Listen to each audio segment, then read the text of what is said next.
everyone who have come to our program. And we will be presenting for different countries. And first we will start with Anna, who is going to present about the Native American culture. So please give a hand. Welcome to Anna.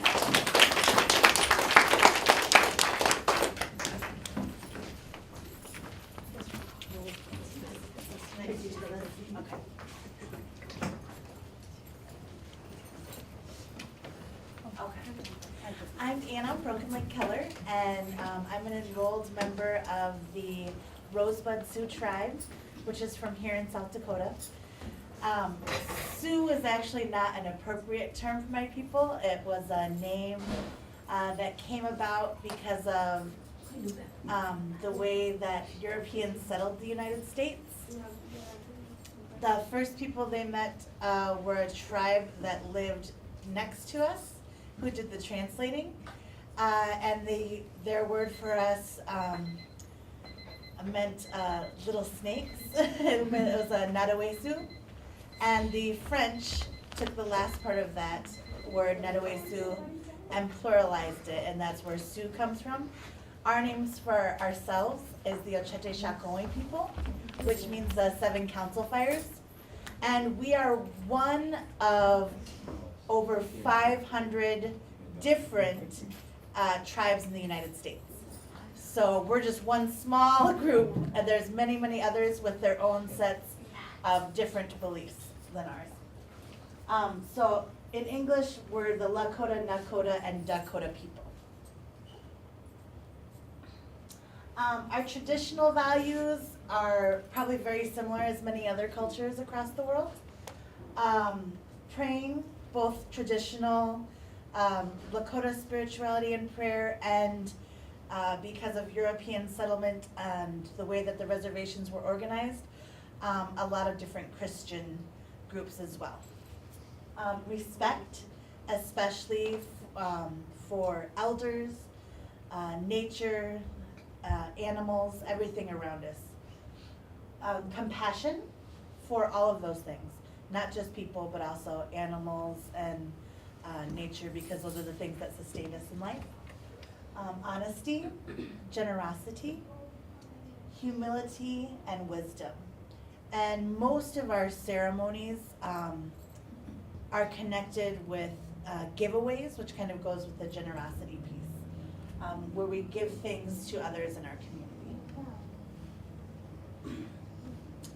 General trends, and some of these cross lines to other Native American tribes as well. A big one is respect for elders. They're the wisest in our communities, and we always look to them to guide us in all matters, whether it's spiritual or decision makings for a tribe. Always respect for the elders. If you go to a gathering, you'll see that we always feed the elders in our community first. And we will always bring the food to them. And then everybody else will go and eat after that. Large extended families, our word for our extended family is our tioshbe. An average tioshbe for a Native American person is probably about 250 people, right around there. So the aunties, the uncles, the grandparents, and the way we talk about our family, our grandparents are not just the parents of our mother and father, but also all of their brothers and sisters and all of their cousins. We would call all of them grandma and grandpa. We don't get into the great aunt, twice removed sort of thing. We don't, because they're just all grandparents, and they will all be treated the same level of respect. Family relationships are very important for us, and there are traditionally rules about how you interact with certain family members. For example, traditionally, you probably wouldn't talk directly to your in-laws. That negotiation would probably happen through either your husband or wife. Those rules nobody really follows anymore these days, but there are lots of different rules in the traditional sense for interacting with different family members. Children are very, very important in our society and are considered to be, the word we use for children actually has to do with them being almost holy or sacred. So very valued in our society, and a strong reciprocity within our community. Especially traditionally, you would never have to worry that you would not have enough. Someone in the community would always step in to help take care of you, whether it was food or clothing, and that goes back to that sense of giveaway too. For any kind of ceremony, you would be expected to give away to others in your community.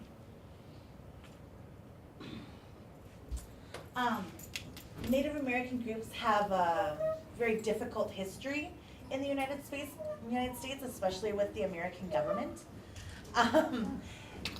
All of our ceremonies for all of those 500 tribes were in essence banned for about 100 years in the United States. So it was not until the Religious Freedom Act of 1978 that we were allowed to practice our traditional ceremonies again. And many people held on to those and practiced them in secret. But a lot of our ceremonies were almost lost, as well as a lot of our languages were almost lost because of boarding schools in the United States. They wanted to, what we call, assimilate American Indians, meaning they wanted us to be like the rest of the Europeans. And so they created boarding schools, and children were taken from their homes and forced to go to the schools so they could make them more like Europeans. So forced children to cut their hair, to change the way they dressed, and to not speak their language. And so that was a very difficult time.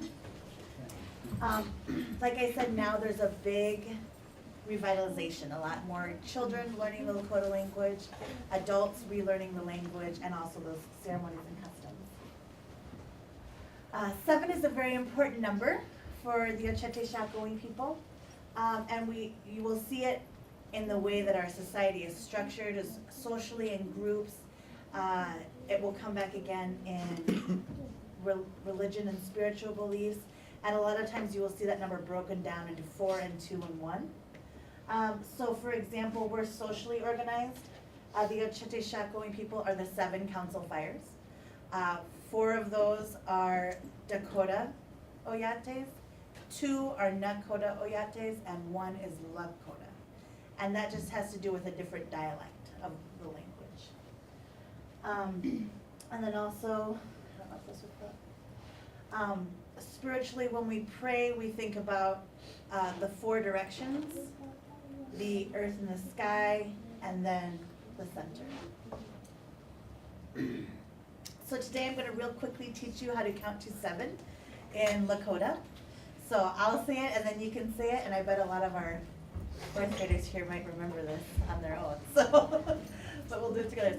Wanji, Wanji, Nupa, Nupa, Yamani, Yamani, Dopa, Dopa, Zapta, Zapta, Shakpe, Shakpe, Shakowee. Shakowee.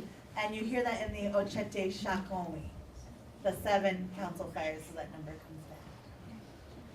So that's a little bit.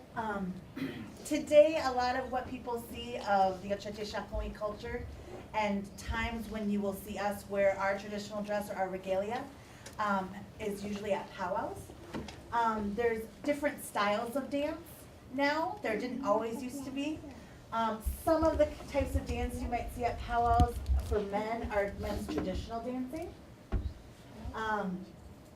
Men's grass dancing, which is over here, and then men's fancy dancing. So you gotta have a lot of energy to do men's fancy dance. And then for women, there's women's traditional dancing, and then now we also have jingle dress dancers and fancy shawl dancers as well. So those are some of the situations where you'll see us in our traditional regalia. Thank you.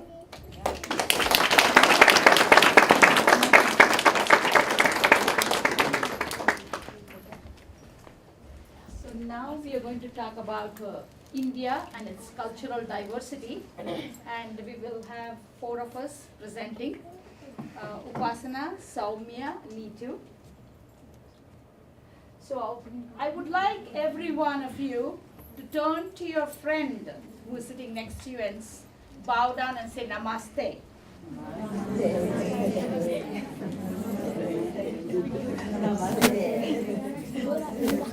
Okay, so namaste is an Indian way of greeting. How you greet hello, we greet as namaste. Nama means we bow, a means I, te means you.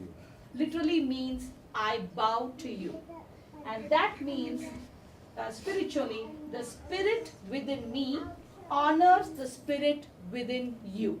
So we feel that everyone is equal and we respect everyone. Most of our cultures are just like the Native American culture of respect, communitarianism, elders, and then hierarchy. Everything is just the same. So I'm not going to go over that in more detail because there are other things. So I will be presenting about the overview of the Indian culture and spices, and the rituals and their scientific significance will be by Soumya. Into Namaste, Soumya. Festivals, attire and celebrations by Upasana. Namaste. And then dances, music and places of attraction by Neetu. Neetu is a professional dancer, so I told her to do one small piece of a 1 minute Tal video. She has to do it. She is going to dance at our international festival, so you can see her full dance at the international festival, but today she has to do 1 minute piece. Okay, coming to the Indian flag, it has got 3 colors, orange, white and blue, with the Ashoka Chakra in the center. Oh, green, I'm sorry. Saffron, white and green. So that's what we call. And this is India. India's place in the world is 1/3 the size of United States. And these are our various states in India. And each state speaks a unique language. It's totally different culture, rituals, cooking, everything is very different, you know. So that's unique about the Indian culture. So it's called one of the oldest civilizations in the world, and the excavations trace to Indus Valley civilization about 5,000 years back. It's the birthplace of 4 religions: Hinduism, Buddhism, Jainism, and Sikhism. And then Sanskrit, in Sanskrit it's called Bharat.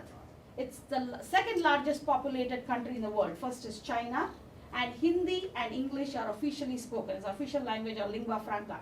So main cities are Mumbai, Kolkata, Delhi, Chennai, Hyderabad and Bengaluru. So if you look at the demographics, Hinduism is the major religion in India with the 2% of other religions. Islam is a little more. Christianity is 2% and the population is 1.22 billion. We have 23 major languages and 844 dialects. So every person in India is a multilingual. They'll at least speak 3 or 4 languages. It's by default because you know you have your neighbors and you and everybody will definitely know their national or state language, and then they will know English because that's the official language, and then they'll have their mother tongue. So minimum of 3 languages everybody will know, and then more than that for others. Then interesting facts about India is 1/3 the size of the United States. The second most populous, as I said. India is the birthplace of chess, and the decimal system was invented in India in 100 BC, and the concept of zero is attributed to India. So these are our national symbols. So the national flag, peacock is our national bird, tiger is the national animal, hockey is the national sport, and lotus is the national flower, banyan tree is the national tree, and mango is the national fruit. As I said, we speak varied languages in India, and so also the script is very varied and unique.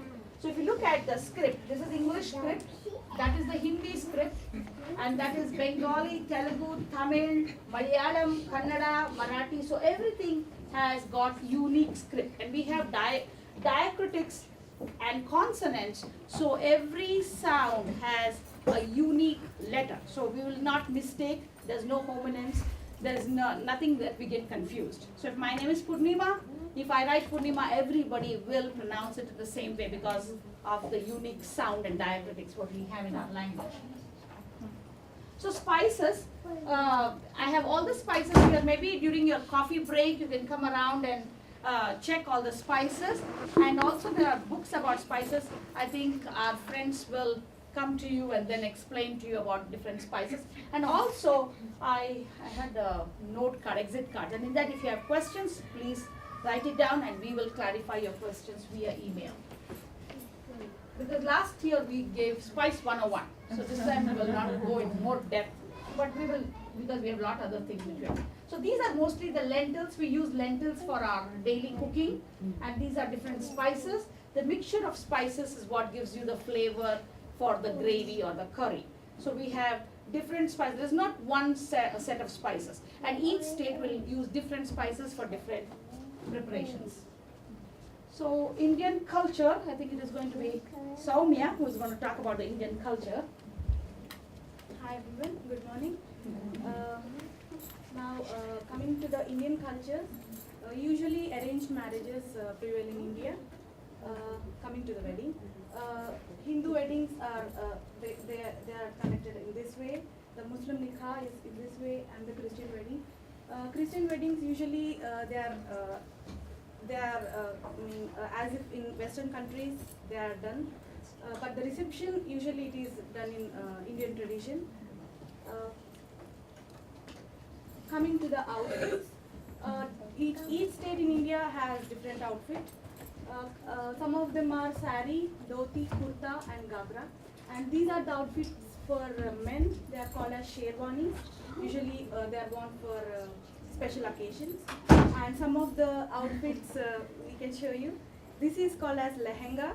We usually wear for special occasions. And I'm from the place Orissa. It's a state in India, and there's a place called Sambalpur. So this is called Sambalpuri dress. So they use a tie and dye fabric, and the color doesn't fade away. And this is handmade. and this is sari, and this one is particularly for one particular state called Kerala, and they have this weaving by hand, and most of the saris will be this color with a golden brocade border like that. Then we can change the colors of the border, but the rest of the color will be the same. So most of the Keralites, they wear that type of sari. So immediately when you wear that, you know, oh, she's Keralite, she's in the southern part. Mine is Karnataka, one state above. But we wear different types of saris. There are different styles and for different occasions we wear. And what I am wearing is a synthetic sari or a casual wear. So you can wear it in different styles, and we will be asking Alyssa to come here, and a couple of our friends will help how to teach you how to drape the sari, and so you can wear it in different styles. Yeah, then I continue. Coming to the Indian wedding, usually arranged marriages I have mentioned to you, and we follow dowry system, and not to forget about henna. Before the wedding, the day before the wedding, we have a ritual called henna function. They put the mehendi on the hand. You can go to that slide, that chart, it's about the mehendi. Then coming to the bangles, these are the bangles, and they're displayed here. You can have a look at them later. Coming to the bangles, actually bangles, they are the symbol for good luck, and it's a part of tradition, and actually it has some ritualistic significance. Usually green, red, many colors are worn. Usually glass bangles are used. Usually married women, they wear red color like me. Pregnant women, usually they wear green bangles, and they play a very important role in baby shower ceremony. Actually in wedding rituals, gold and glass bangles, both are used. So then coming to the mangtika, you can see Neetu. See, that is the mangtika. Actually, it's a composite ornament. It's composed of a chain. It has a hook and a pendant in front. It rests on the sixth chakra of the forehead. We call this as the sixth chakra of the forehead. The scientific significance of this is it represents the third eye. It's the power of soul. So it controls the emotions, and it has power of concentration. So we use for this purpose. Then coming to bindi or kumkum or the dot. This is what's called as bindi, and what is this? This is called as kumkum. We put on the forehead. So it's just a spot between the two eyebrows. It can be a powder, it can be a sticker, or it can be also made up of sandalwood paste sometimes. Main science behind this is it is the seat of memory in this area. So whenever we have some worries, it generates heat and it causes headache. So due to this, it cools the forehead and it prevents our energy loss. So that is the reason behind this. And coming to the toe ring, this is the toe ring. Everybody uses it. It's made up of silver, sometimes gold. Science behind this is that some nerve, it connects the uterus and the heart. So continuous pressure to that finger, the second finger of the toe, it usually regulates the blood flow to the uterus and it strengthens the uterus. So that is the reason why we use the toe rings. It is worn on the both rings, both legs. I'm sorry. Then coming to the festivals, I will call Upasana to continue. Thank you so much.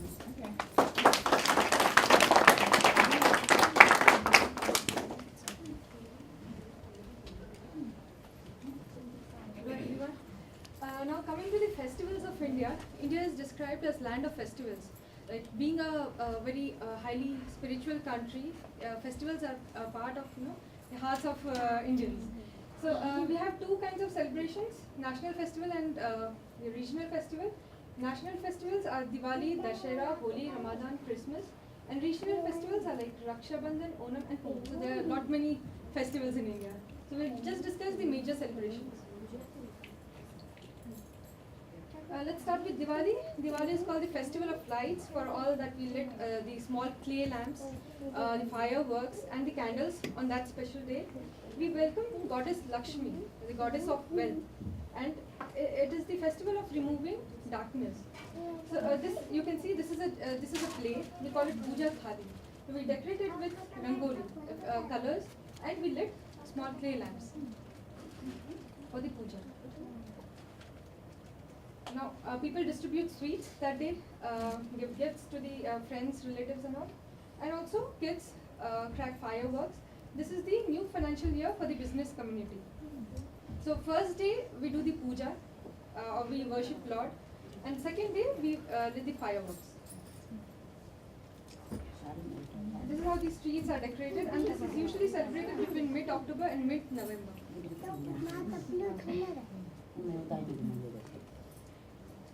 We also do the rangoli decorations. These are colors, different kinds of colors. So the ladies get together and they do the rangoli decorations. And these are usually done out of the home near the entrance. The next is the Dashera or Vijaya Dashmi. So this is celebrated for 10 days. Like the 10th day of the celebration is called Dashera. So this is mainly celebrated for two reasons. One is the victory of goddess Durga over demon Mahishasur. As you can see in the picture, goddess Durga is killing the demon. And the second reason is the victory of Lord Rama over Ravana. Lord Rama was the king of Ayodhya and he killed the demon Ravana, who was the king of Lanka. Come here, Alyssa. So Alyssa is draped in the Gujarati style. So this style, as I said, we can use our materials however we want to drape ourselves. And so this is what I said, we just drape it this way. But for her, we just took it and draped it this way. So if you have a good gorgeous border or pallu, then we use this style of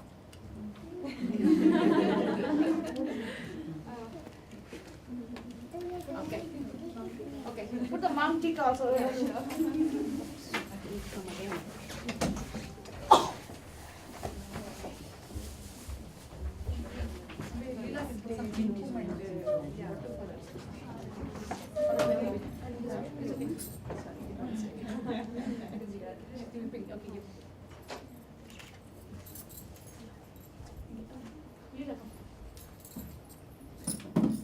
So for weddings and celebrations, we have all the girls' family and boys' family. They will dress up the girl with all the possible gorgeous things. Okay, go with Leela. She'll put you the biddi.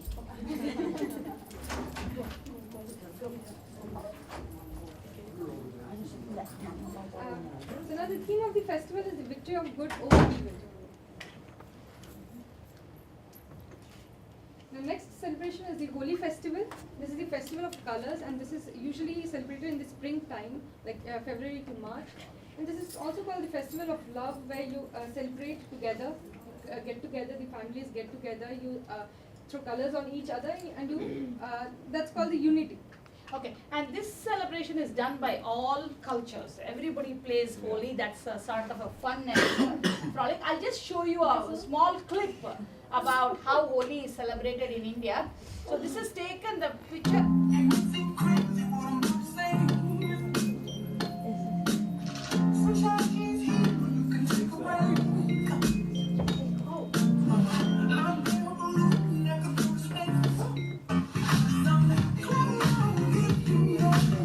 Streets will be filled with color.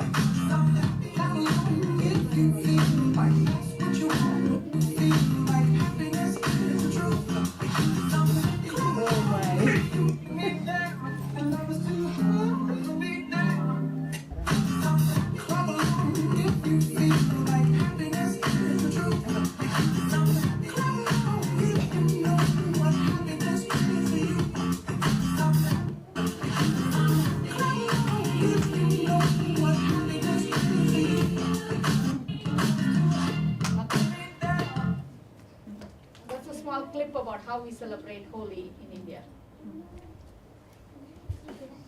Okay, another break. So she's put her total traditional things. She's got the bindi, and then she's put the thing. And thank you so much. Okay, you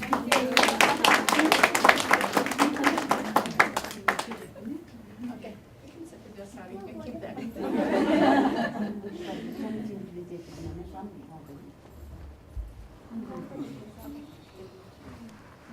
The next is the Christmas celebration, which we celebrate on the 25th of December every year.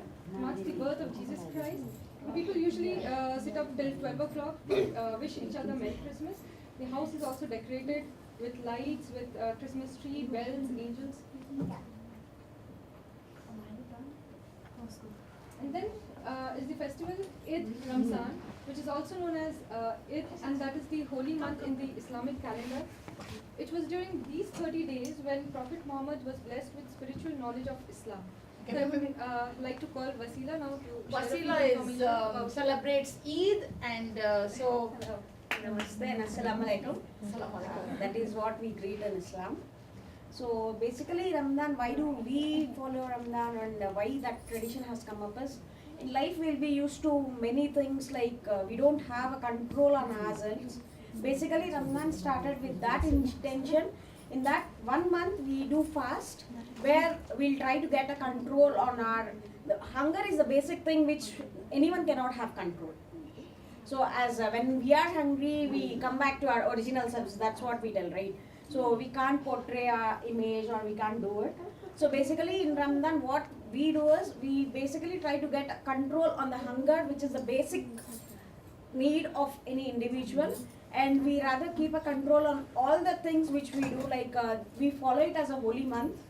So rest 11 months we'll be doing all the things where we don't have control on all the things. Like we'll eat whatever we want, we don't have control, we do cribbing and all, but in that 1 month we try to stick to that culture of not cribbing about anyone, following the Islamic culture, being religious and getting control on oneself. The basic reason of celebrating that 1 month of fasting is to get a control on oneself on all the basic needs, be it the hunger needs or any other, controlling on the mind power, then being controlled with the sexual thoughts and being controlled, not getting attracted to any attractions, concentrating on God for 1 month, being spiritual and ultimately purifying our souls. That is what we consider it. Then at the end of it might be for 29 days or 30 days based on it's followed basically on lunar calendar based on when the new moon arrives. So if it can be either for 29 days or 30 days. So once that fast is complete, then we'll celebrate the the new lunar calendar starts, and then that is the day when we celebrate the festival of Ramadan, that is Eid. So on that day, it's all like feast. For 1 month, we'll be like starving, we will not be eating, we'll be having control on everything. So that day, we'll be like having a blast, preparing everything, it will be like feast. All the possible things will be prepared. So we'll be eating, we'll be meeting different people, we'll be meeting family, extended family, celebrating with them. So it will be just like a feast. One unique thing what I want to tell in Indian culture is we celebrate everybody's festival. I may be a Catholic, for my festival I call everybody. Like we go to church, but mostly Hindu people, they follow us to the mass, because in their culture it's okay. So then we come back and eat together. When there is Ramadan, they go to their mosque, but we'll be waiting. We'll not cook that day in our house, because everybody will be going to their house to eat. So the whole family, our family, their family, neighbors, everybody eats wherever we have feasts. So on feast days, if it is not our feast, we don't cook, we go to the neighbor's house. They invite us. So that's unique. So rest And then just nikah, if you want to just explain a little bit of nikah. So the Indian tradition or the Islamic tradition, I would rather say, of wedding is, so it is called nikah. Basically, the guy and the girl will not be meeting each other before the nikah. So the parents come and they look into the girl, they select the girl for the bride. And what we call it, why we give so much importance to it is, it's basically the parents' choice which is giving importance. It's just like the parents are considered, next to God, we consider the parents whose choice we respect, irrespective of whether we might like the girl, we don't know. Initially it was like they never see the girl. Only after the wedding, even the guy might get a chance to see the girl, but the girl will certainly be not seeing. Now slowly it has changed and we get to see each other, and still it will be the parents who will be deciding. They'll be the persons who will be deciding. And the second thing is like, and even if we take up the Indian marriages, the guy will be tying a knot to the girl. Or if it is a Christian wedding, they might exchange the rings. But in a Muslim wedding, the guy will not see until and after the nikah. The mother-in-law will come and she'll tie she'll wear us this black color. Actually, this is not Islamic. As per Islam, we don't have any suhag ki nishani. Suhag is the husband. So we don't have anything called suhag ki nishani. If we follow truly Islam, once you say in the nikah, they'll ask us kubul hai. So they'll tell the name of the bride, and we'll have some money or something called meher. Meher is something the husband will have to give from his own earnings, telling that I give to the girl as a gift. She'll act. So what is it? Might be 25,000. It might be gold. Whatever, it might be land, based on what his financial status is, something earned only by the guy. So he'll tell, this is the meher. With this meher, I'm trying to accept you as my wife. So is it acceptable to you? Once the girl tells kubul hai, then the nikah is done. And when Akbar was ruling India, the Jodhpuri culture, that got in, and this concept of Mangal Sutra came in for us. And then we follow it, as it was a part of India also, so we follow it. But if we take up true Islamic culture, you don't have any suhag ki nishani, no bangles, no nothing. So it's just like, once you tell kubul hai in your nikah, you get married. Same thing in the Catholic culture, like we have these black beads, every wedded lady should wear the black beads, and we replace it with the Sacred Heart of Jesus. So there'll be Sacred Heart, and then these black beads are just to cast off evil eyes, and the corals is just to unite the husband and the wife. That's the culture. And then everybody wears the toe rings. As I said, it's arranged marriages, so everybody, all ladies will have toe rings. So toe rings means you are not a virgin, you are married. So then, like, which is arranged marriages. So, okay. What about talaq? How easy is it to do that? Okay. Talaq is the concept where husband and wife are getting separated. Basically, in Islam, how is it is, the husband has the right to pronounce the talaq. He can tell, there should be a gawah, which is like a witness should be there. So even for a marriage, it is 3 witnesses. 2 from the girl side, 1 from the boy side. Telling that they have witnessed this marriage, the girl has agreed, the boy has agreed. Even it's the same for talaq. the wife pronounces talaq 3 times before, when he is in his conscious. And if he is drunk or if he is telling, it is not valid. And if there is no witness, they say it's not valid, but as per Islam they say it's valid because the wife has heard it. So when he tells it 3 times, they say it. And if he tells it 2 times and third time he gets into a confusion again, and there is some tradition of they should go through the nikah again, and only then they can be husband and wife. But if a wife wants to go for talaq, when she says, I want to get separated from you, the husband should agree. Only once he agrees, this talaq or what the wife tells comes into existence. So that is how it is. So talaq is getting separated. It's kind of divorce thing. So it's not more on the paperwork kind. Of course, paperwork will also be getting done, but it's more of the word of mouth thing. Thank you.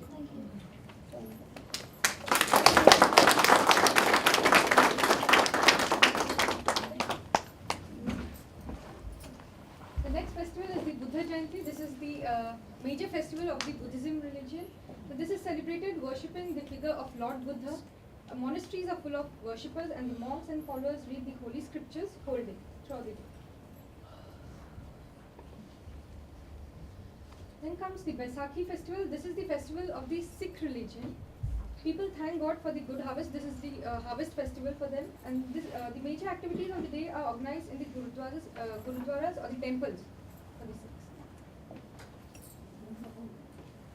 Next, I would like to call Neetu for the rest part of the presentation. Thank you. Thank you, Basna. Namaste to all. So you know that Indian culture is diverse, and the religious, cultural, and all kind of economical situations led the arts and dance forms a diverse one in India. So here are some musical instruments. Actually, the India, if we divide it into two, the northern part will follow one kind of music, and the southern part will follow other kind. Can you imagine United States, one part is following one kind of music, then other part is following other kind. And each kind of music have their own instruments. I would like to play one video. Actually, even we have so many common instruments like violin, guitars and all. But I would like to show you some unique Indian instruments. This one called as Veena. See, string instrument. It's a big guitar, something like a big guitar. The height will be around 5 feet or something. So this is an open string guitar. You can say like that. And here something like the drum, we beat. Here this is called as mridangam. Like this we have to. And there is another one. If you go further. Yeah, this is called as tabla. The tabla is unique for India. Yeah, these all are unique for India because the veena, the first two things I'd shown was a South Indian based musical instrument, while this is a North Indian based musical instrument. So that's about the music. So you knew that it's diverse.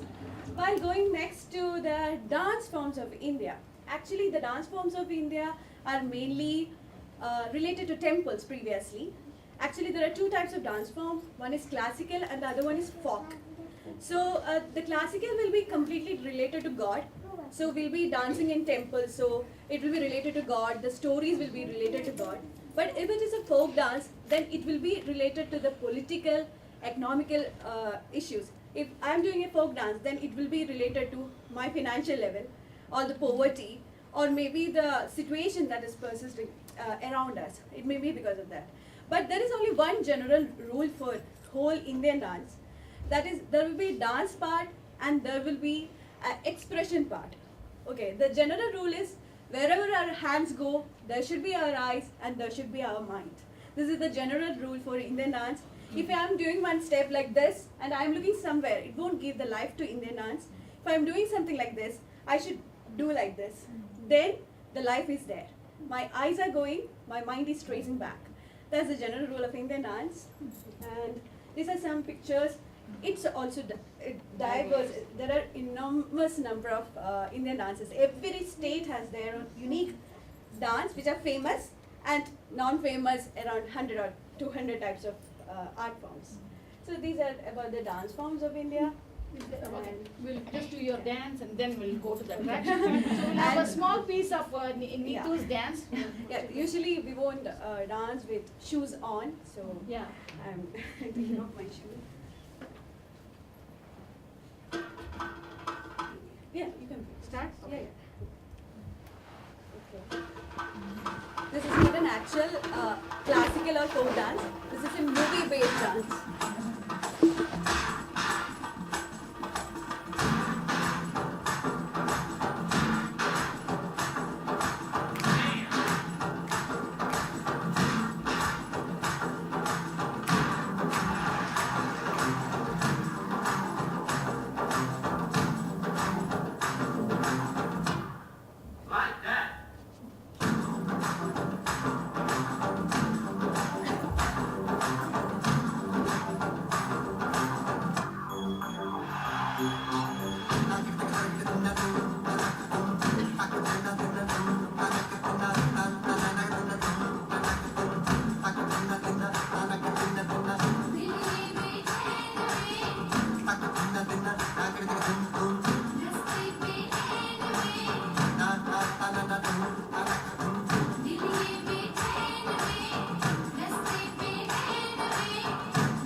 This is just an, I told you, no, It's this a music small is piece of the international festival. She'll be dancing the full dance at the international festival May 8th. So okay, we'll continue with our. Okay. and that's about our dance and music. And just a quick view about the art, like sculptures and painting of India. If you want to see the true Indian paintings and sculptures, just go to any temples in India. These are like Hindu temples, and this is Gurudwara, Sikh temple. Everywhere you can see the sculptures which will be related to the god or the idol in that temple. So This is Taj Mahal. Taj Mahal, everyone knows Words. this. And so now what I will do is I'll show you a small clip about 10 attractions in India, and so that will give you an overview about if you want to visit India. We're not promoting, but I thought, okay, let's give a small taste. So let's go. Let me finish your work. Waste time.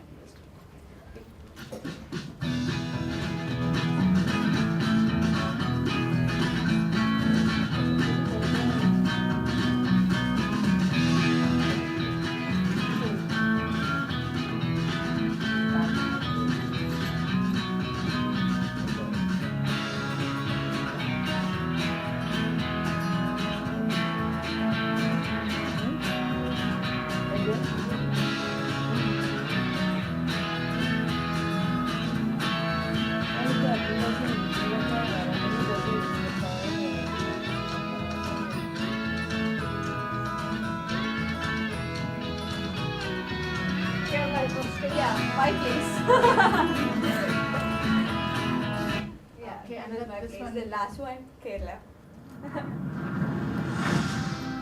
Visiting the tourist attractions in this country will give you a taste of its colorful heritage. Hi, I'm Rebecca Brayton and welcome to WatchMojo.com. And today we'll be checking out the top attractions you need to see while visiting India. Undoubtedly, the most popular and well-known tourist attraction in India is the Taj Mahal. This attraction pulls in between 2 and 4 million visitors each year, and it was built by an emperor in memory of his late wife.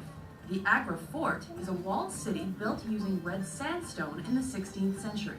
The Harmandir Sahib, otherwise known as the Golden Temple, is another spectacular building in India.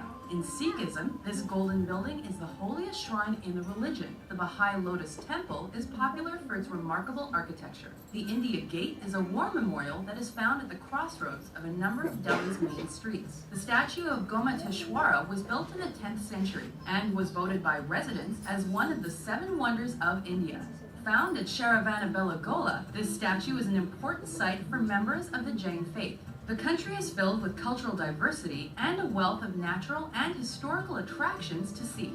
What helps unite these sites for visitors are the country's extensive railways. Take a luxury train tour for the perfect way to see the country. Rush past the countryside, through valleys and lush green spaces, and see city life. A relaxing way to travel from destination to destination, a luxury train trip is also filled with gourmet food and views of beautiful pastures.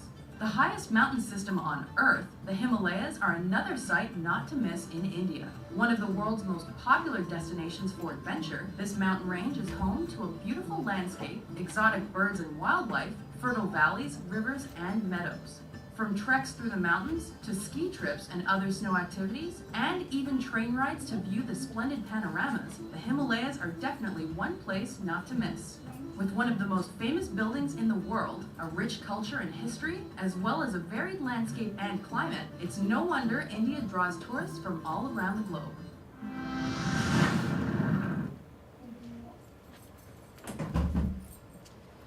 Okay, thank you for all your patience.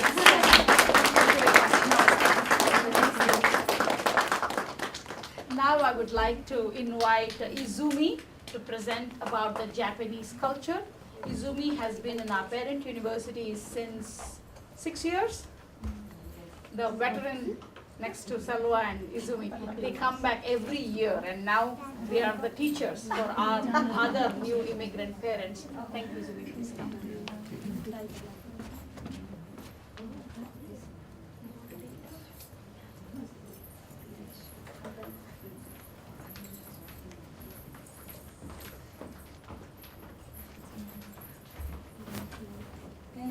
My name is Izumi. I'm from Japan. This is the Japanese flag. Japan is small island. This is very small, but 140 million people is there, like only California state. It's very small island, but many people is living. Very crowd, powerful country. Okay, I want to show Japanese language a little bit. Please follow me. Hello is konnichiwa. Konnichiwa. Goodbye is sayonara. Sayonara. Please is onegai shimasu. Onegai shimasu. Thank you is どうもありがとう。どうもありがとう。Yes is はい。はい。No is いいえ。いいえ。This is bento box. Usually mother wake up morning and make lunch for kids and husband. This is like very special, but special kids is like a field trip or something. Mother is wake up morning early and make special lunch for kids. When my children was kindergarten, I made bento for their field trip. But after they grow a little bit, Mama, you don't have to make bento anymore. I'm gonna take Lunchable. So I don't make so much now. So this is a Japanese traditional breakfast. It's really healthy. Traditional breakfast. Usually we eat miso soup, rice. People surprised you eating fish from morning. Yes, we eat fish breakfast and in miso soup, usually seaweed or tofu. And this is called natto. It's very healthy food made of soybeans. Fermented. Fermented soybean. This is our traditional breakfast. This is Japanese classical dance. This one is I danced last year. Izumi is a classical Japanese dancer, and so she danced last 2 years at our international festival, and so that's pictures of Izumi's dance. Usually we use fan or umbrella. This is our tool dance. This is onsen. Is a natural spring water. It's very nice spring water. Many old people after retired, they tour for onsen. That is very nice for your body. This is a Japanese famous place. This is Mount Fuji, very beautiful high mountain. This is Osaka Castle. This is Osaka. This is Kyoto, Kinkakuji. This is Tokyo Tower.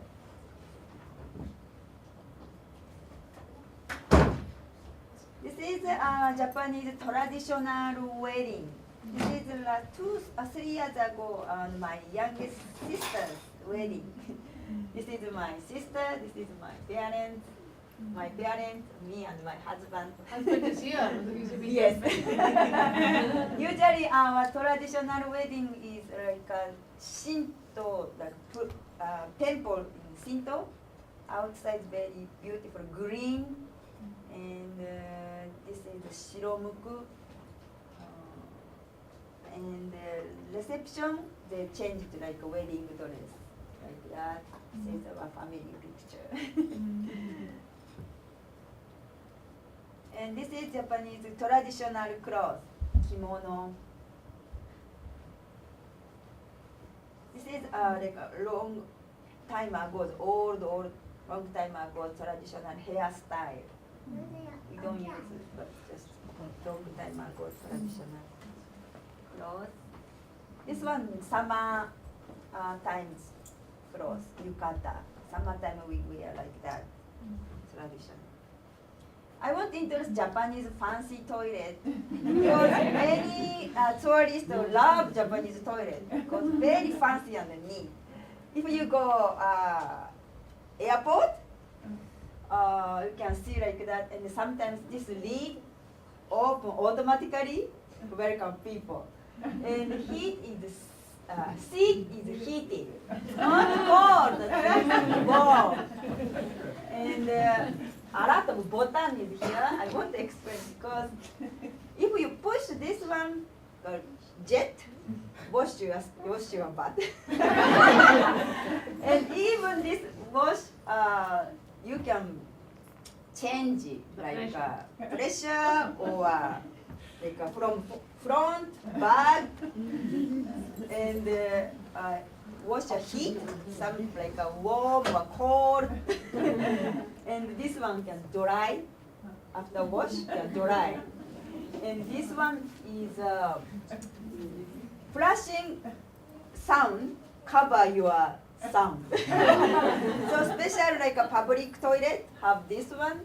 And when you doing, just push this one, and flashing toilet, sound, cover. And this one is a power deodorant, like powerful deodorant. And this one is all like seat the temperature, jet the temperature, the pressure. It's very too neat. This is all long time ago toilet, but usually now this kind of toilet. And Good to know.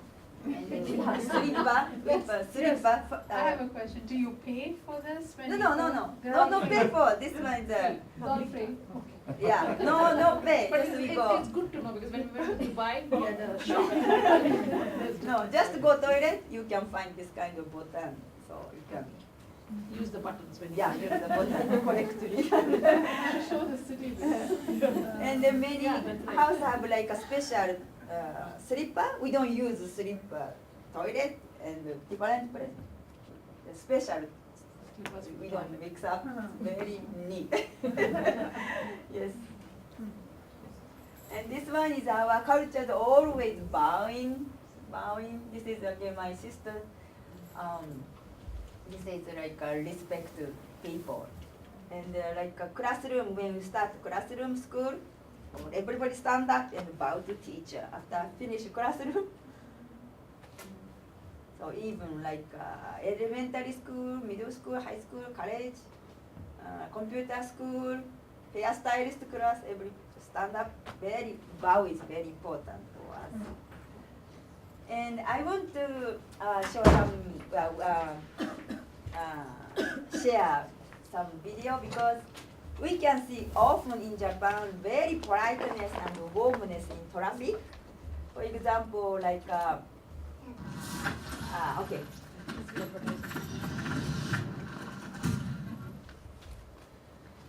Hey guys, just a quick one for you, just about driving in Japan.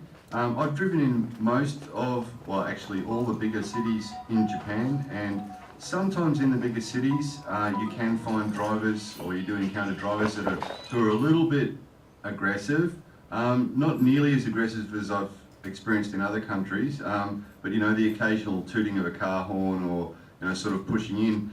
But the rest of Japan, 99% of Japan, the drivers are so considerate and so polite. If you hear a car horn, it's usually because they're just letting you in. So you'll hear beep beep and you look over and someone's bowing to you and waving you in. And they're just really polite. So driving in Japan's usually pretty cruisy. One thing they do that's really nice is, Japanese style is to say thank you all the time for anything that people do.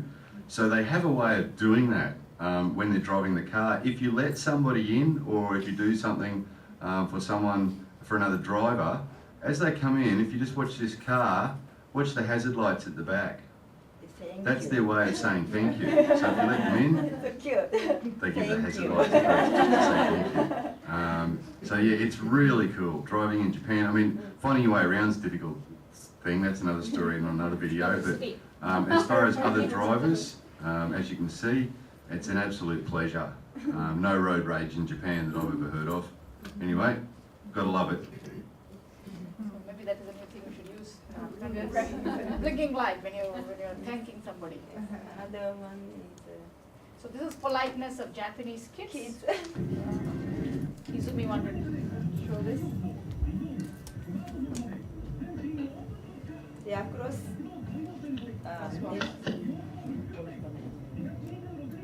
They're about to come.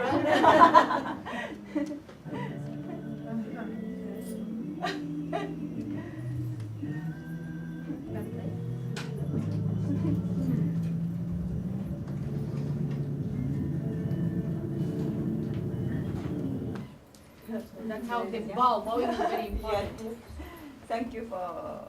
Thank you, Izumi. We will have now have Jyoti come up, and then Leela and Uma. They will be presenting about the Nepali culture. Most of the things are similar to the Indian culture, and now we have Leela, Uma. Where's Uma? Okay, so we'll just give a big hand to Jyoti. Thank you, Purnima. Hi, good morning. Good morning to you. I'm Jyoti. My name is Jyoti Sharma.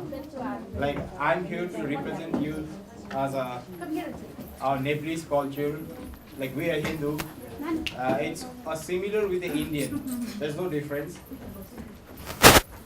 I'm here with my dress. It is like a national and a cultural dress. Like, this is called Topi. It's with the flag of Nepal. And this is called a coat. As usual, in English also we said coat. And I'm wearing this is daura. The upper part is a daura. And the down part is with surwal. It's like we usually say that the paint is a surwal. So I'm here to explain you a little bit about our culture. So Nepal is a land of high mountains. Like 75% is high mountains. Like Purnima, she talks about the Mount Everest, which is the highest peak in the world. 8,848 something is the height. So this is the world map, and Nepal is here. Like, I cannot put my finger; it's very small. Yeah, it's just marked with the red. And this is the flag. It's the sun, we said Surya, and it's a moon, we said June. It's like a month, June, July. It's a June.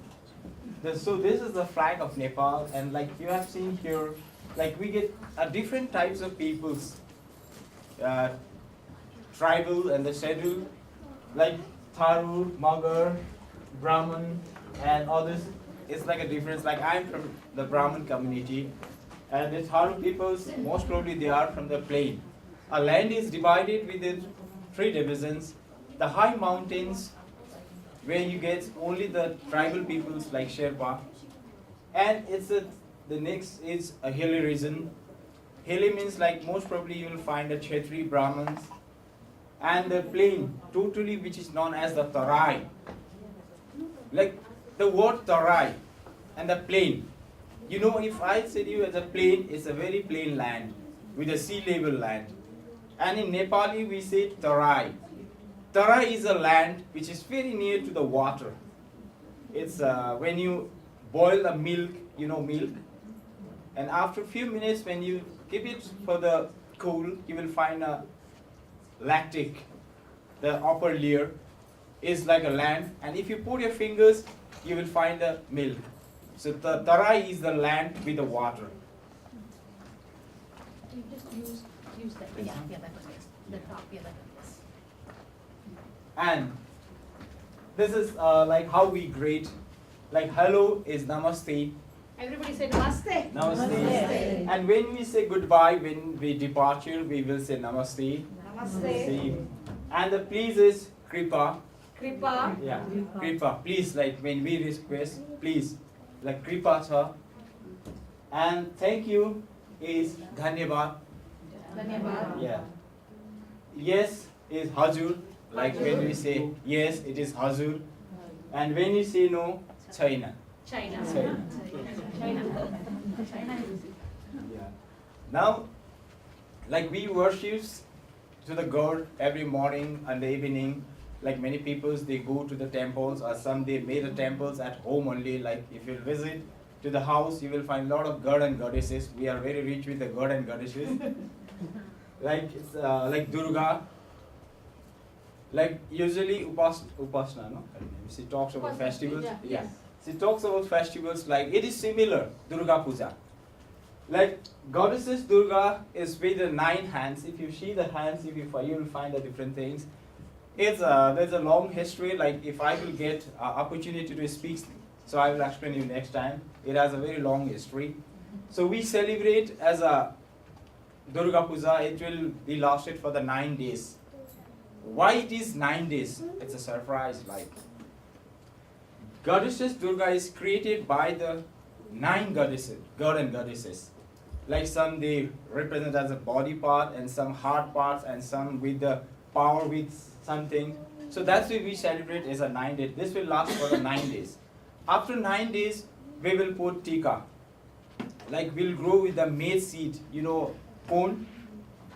Like corn, we will do puja for the corn, and like we'll get some seedling. So after 9 days, the senior, the elders, like if we had a fathers and if we had a grandfather, so grandfather will put tika with the red color with the rice. They will mixture with the rice and the red color and with the corn seedling. So they will put tika and we'll get blessing from the senior, not from like we'll not put tika for the senior. We are junior, so the senior will put tika and we get blessing from the seniors. For the, like it says, a Parshad of Nau Durga Bhavani as a goddesses of Durga. Like you have seen here, this is, I think it's a Tear festival. Tear festival is a light festivals. Like in a Christmas also, people they play a carol. They go to house to play carol. Like in Tihar, it is Deepavali also. It's a light festivals. So we celebrate with the Devsi. Like the boys will play Devsi. Like Jilimili means a light. Jilimili means a light. And then others will say Devshuri. It's a choral song. And the first day is a Lakshmi Puja. The ladies will play a vailo. They will gather like a group of 6, 7, 8 or 10 or the 15, as many they can, and they will go to door to play vailo. And when they go to the door, the people they respect as a god. When they go, the peoples, the owner of the house, they will put tika for them. And they will believe that like the goddesses Lakshmi has entered in our house, so maybe we will be getting a blessing with the use, wealth or some things we'll get. in the future. So they respect. Then the third day is a Bhai Tika. Bhai Tika means Bhai is a brother. And the sister, we respect to the sister like a mom. And the third day is the sister will put Tika with the three coloring. Tinta coloring. There are three colors with the white, red or some things. And we get blessing from the sister also. Then see, sister will offer a garlands with a marigold flower. You know marigold? Yeah, we get a flower and we'll also put tika for the sister and we give as a gift like money or what you can offer. If you want to offer a gold chain or whatever you desire, you can give it to the sister. So that day sister is like a god. And this is Losar.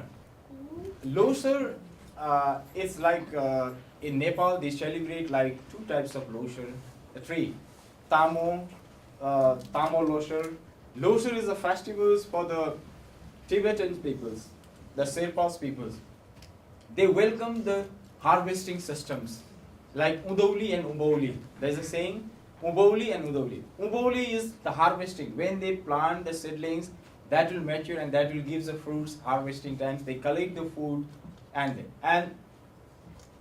the next is that the time they will welcome to plant the green crops. So that is the Loshas, and they celebrate Loshas for 7 days. And the Loshas, it's the same. When there is a festivals, we will eat a delicious type of food. And the Loshas, they offer delicious type of food. Like as Purnima said, we are in a united forms. Like the Christians, the Muslims, or the Tibetan peoples, or the Hindu peoples. When they have a festivals, everyone goes and will have a delicious type of food. Like when they celebrate Loshar, they will invite us. Then we will go and have a different types of foods. Like if someone takes to like a drinks, wine, they prepare at home with the seed. Like rice, you know rice. They will just put for 7 to 9 days the rice in a container. Then after that, they will just remove from that and they will offer the peoples. It's like alcohol. It's mixed up with the something alcoholic acid. So it's the Loshar festival. So they celebrate. And they will play a game like, you know, the bow. You know, bow and arrow? Yeah, they celebrate with the bow and arrow. They will make a target, like who will put the things in the middle will get more money. So it will be like a challenging, like a gambling is a game. Now, I think you know about the delicious type of food. Like there's a momo. Actually, momo we prefer a lot, but it is a Chinese food. Momo is a Chinese food. It's like a boiled food. You'll not get any spicy and you'll not get any oily. It is a boiled food. Like we'll mix up with the vegetables, or if you want to eat with the meat, you can eat this one also. And now this is Dhiro. Dhiro is a traditional food. Dhiro means we made it from the flour, like you know the grain flour. We just boil the waters. After when the water is boiled up, we will pour and we'll sterilize with these things and it will come into semi-liquid. Then this is a green vegetables, I think, and this is a chutney. Chutney means it's made from the tomato. It's like a sauce. So this one and the momo is the same. And dal bhat. This is tarkari. Yeah. Dal bhat tarkari is our main food. We take in the lunch or in the evening as a dinner. Like most of the people, they don't take in the morning. Like Izumi, she said, oh, morning they take fish or the rice. So we take a cup of tea or the biscuits or the roti, like chapati. In the lunch, we take dal. So in the lunch, we prepare different types of vegetables, curry, and the rice, roti, and some they prepare other meat, like fish or some things. So they eat. And this is Emadachi. Emadachi is our traditional food. Ema means chili. You know pepper? Yeah. Ema is a pepper. It's very hot. You cannot taste it. So if it is not hot, we don't take it. We like to put more, Spice. yeah, spicy. So if it is hot and if the ear turns red, then we like it. So we mixed up with the carrot, potato, and other things. And dachi is a cheese. You know cheese? It is made from cheese. It's a boiled food. No spices, no oily things to boil. And you come down to momo, and this is thukpa. Thukpa, you know it is the noodle. Yes, noodle we'll just prepare and we mix with the meat or vegetables. Then we had the liquids as a soup. Then we will take it. It's also very hot. Now, it is called the national flower. It is Laliguras rhododendron. You will get it in the high altitude mountains. The high mountains only where the snow falls. Like in South Dakota, like I have seen, I've been here for 2 years. It's very plain. I can see the mountains with the snows. So the time of winters, it's very plain. We found a lot of snowfalls. But in our area, where there is a snow is only in the high mountains, not in the plain land. So you get this, it is a medicines. Like when you take fish, you know, fish got a thorn. When you take fish and if something got stuck here, you have to name Laliguras and automatically it will go. It's a belief. Yeah, people say, like I still remember my mom, when I got stuck with something, she said, say Laliguras, Laliguras. So I started speaking Laliguras, automatically it's gone. So it's medicines. And if you go, you will find a wine. If you go to Nepal, like Nepal is a land with a lot of natural things.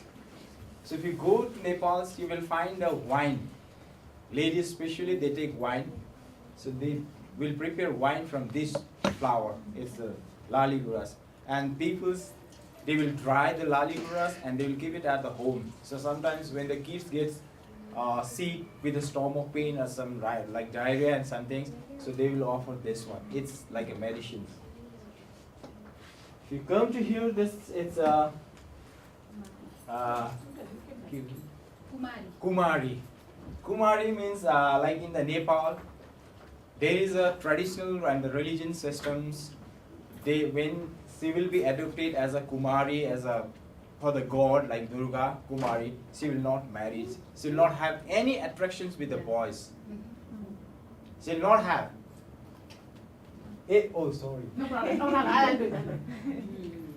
Yeah, and she will not have attractions with the boys. Like she can't say hi, hello. She will be preserved in a place where the high peoples, the respect peoples like the king. Before there was a king in Nepal, so they used to visit. And the high peoples they will go, and the Brahman, the persons who will do puja for the lady, they can see this.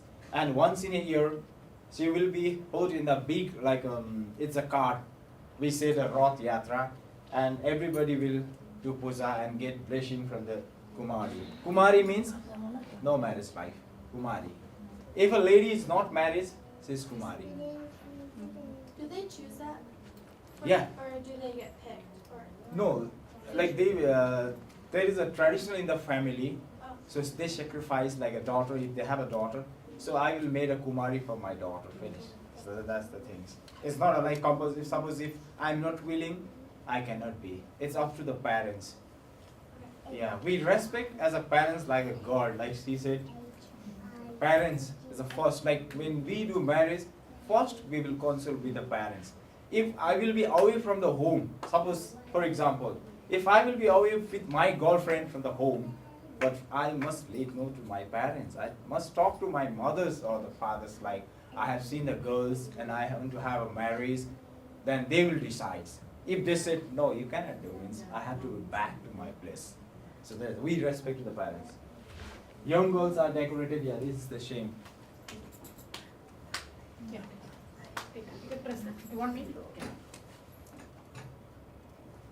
Yeah. Now you come to the ornaments. Show your arm. It's ornaments. Like I can. extend our Like you just see first, you can see the difference. Like I think it's amazing. They're wearing the different types of necklaces and the dress. Like I will explain you the green. The green is a marriage symbol. When the lady is married, they have to put these symbols, and the bride, like the husband will offer. Then the reed. The reed is the things that from today onwards, you are my wife. Then they will put a, like Vidya is a tika, and we will put a little bit reed collar over here. Yeah, like sindur. This is called sindur. So once, she got married, every day she has to be with this. And if she will not put this reed, then the people will start murmuring and the talking. Hey, see, they're married. So we have to be very close with our traditional and the culture. If I forgot, with one our day if I forgot, I didn't put. society. No. Then It's also like she has. brushing your teeth. Yeah. You brush your teeth and then put the mouth and sing. Yeah, first This is is very important, for important. ladies, married ladies. Yeah. This too. If she will not put any, she'll go outside, and if somebody will see, then they'll say, Yeah. "Ah, what happened? Maybe her husband may get something wrong. Maybe some accidents may take place." So they talk like that. And then when So- the husband dies, they Yeah. remove. Yeah. Yeah. And when the husband is died, she No has to more. remove This no one, more, this one, nothing. no red- Like you have seen the red reed? cloth. No reed. The collar reed Yeah. is can called with the husband. Yeah. Then this is called a bangle, gold bangles. We are very rich. When we have to marry, we have to be with the use of gold. If you do not have a gold, and it's not a possible for the marriage, you have to be with the gold. Like the girls need a gold ring, the girl needs a gold chain, girl needs means girls need a Like this. earrings, and everything should be gold. Like Vidya at the top also, like she said, and see, it's called jantar. This one, yeah, jantar. This is called jantar. And this is It's made of Nagari. gold and saubhagya. no. This is Nagari. nogari. So this one is 9. Saubhagya. Yeah. Tilari, that one is tilari. Yeah. Tilari. And this is Bindya, like it's the tika, you know it. It's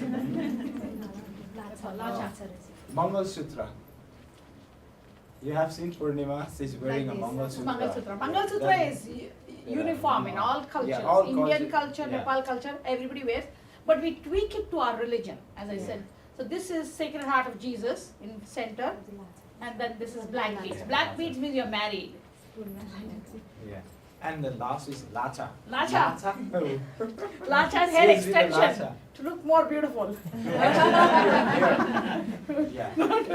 If you're not beautiful, then you wear the lacha. Just kidding. Okay, I'll put the next one. Okay. Yeah, now you can see the bride in the time of marriage. Like, it's a surprise to see the green grass. Usually we say it's a grass. But why we put the green grass and why we use most of the times this to offer to the god means we believe that the Ganesha means the god Ganesh, you know, Ganesh with the Laddu Gopal. Yeah, is a friend of rat, the small rat, the mouse. The mouse-based things is the grass green. Mouse will eat the grass green. And there is a saying that if we put this type of things, you will have a long life for the marriage. So we believe this one. And you just see the bride, we will decorate it with a red color.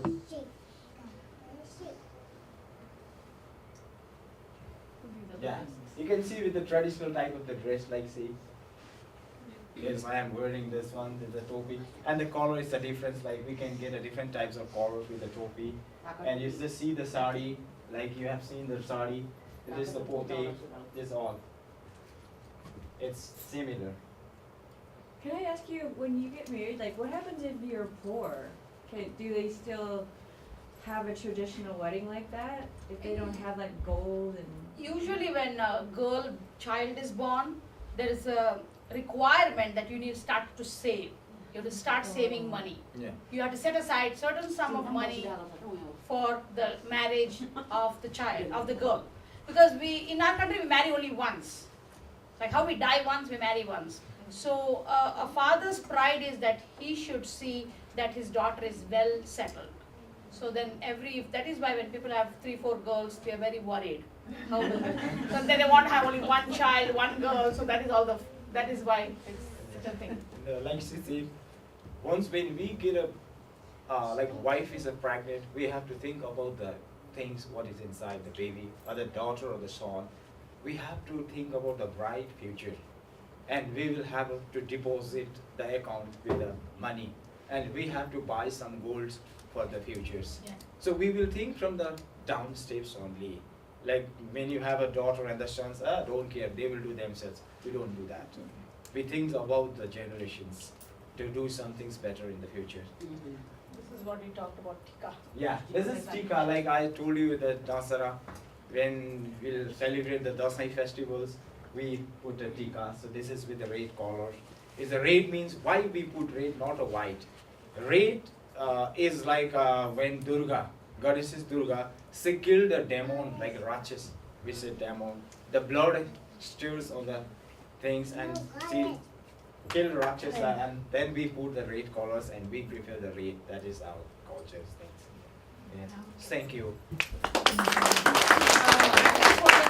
Jyoti is a volunteer teacher at our parent university. Does a great job with all the Nepali parents, and I'm so thankful. Dhanyavad. Someone will tell Dhanyavad, everybody. Yeah, Dhanyavad. So now I request the Orca, she is in our parent university, to talk a little bit about Croatia. My name is Davorka. I'm from Europe, Croatia.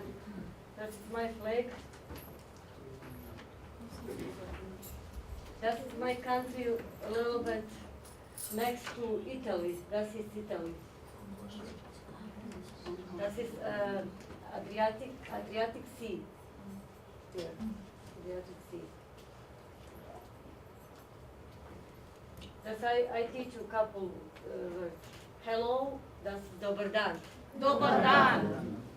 Mom, mama. Mama. Dad, tata. Tata. School, škola. Škola. Church, crkva. Crkva. Bye, doviđenja. Doviđenja. That's my city. My city name Split. That is Adriatic Sea. Is that Dubrovnik? No, it's Dubrovnik, no, Split. It's what? It's Split. Split. The city's name is Split. That is Dubrovnik is same, Different same, city. Okay. yeah. You've been in Dubrovnik? Yeah, that's it. That is special food. That's named prosciutto. That is a leg for the pig, and the people put in the one small house, and when we smoke, eat. That's very special for my city and all country. Special for my city. That is grapes? No, olive tree. Those people in my country have lots of olive trees. Make the olive oil. That's, my dad have lots of olive trees. So I'm going with Davarka next time. Yeah, next year. That is fish market. My city have a big fish market. Lots of different kind of fish. Every morning, come in the morning, take from the water and put the fish market and everything sell for one day. And another day, new fresh fish. Fresh fish. Yeah, every day eat fresh fish. This fish named pastrva. People very eat this fish. That is part of the one palace. Long time ago, I don't know when, long time ago, maybe 500 years ago, one named decoration, he's making one palace, decoration palace in my city, very popular for this palace. And Dubrovnik, Split, Šibenik, and a couple more just decoration people. No. We're going to show you her directions. Just I have one videotape. show. Shared it on Facebook and told me, show me this picture. I said, okay, sure. After a little island hopping, approaching urban Split, Croatia's second city, feels like a return to civilization. So many Dalmatian coast towns feel tailor-made for tourism, Split is a serious port. It's vibrant with or without its visitors. Split feels modern, but a close look at the surviving facade of a Roman palace fronting its harbor reveals the city's ancient roots. Today's residents are literally living in a Roman emperor's palace. In the 4th century AD, when Roman Emperor Diocletian retired, he built a vast residence for his golden years here in his native Dalmatia. When Rome fell, Diocletian's palace was abandoned. Eventually, a medieval town sprouted from its abandoned shell, and to this day, the maze of narrow alleys, once literally Diocletian's hallways, makes up the core of Split.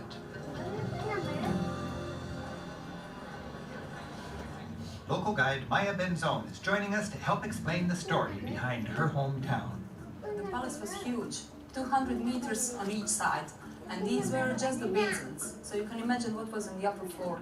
Roman engineers could build anything.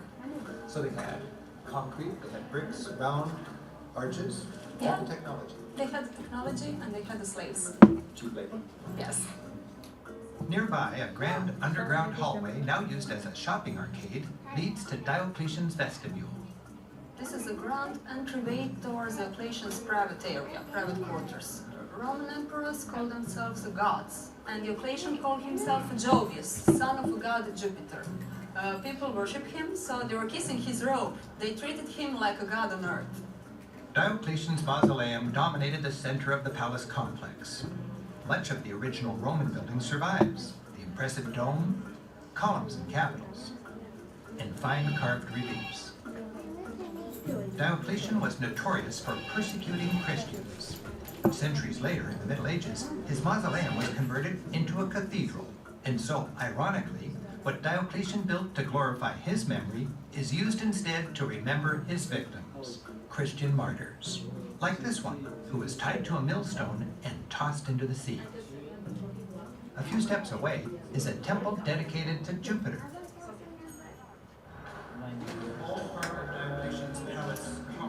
Yes, we are still walking in the area of Diocletian's palace, and you know Diocletian was a Jovius. And here in the middle of the palace, he erected the house for his father. This is Jupiter's temple, and for a Roman building, it's very rare that it's completely preserved with a ceiling, with a roof.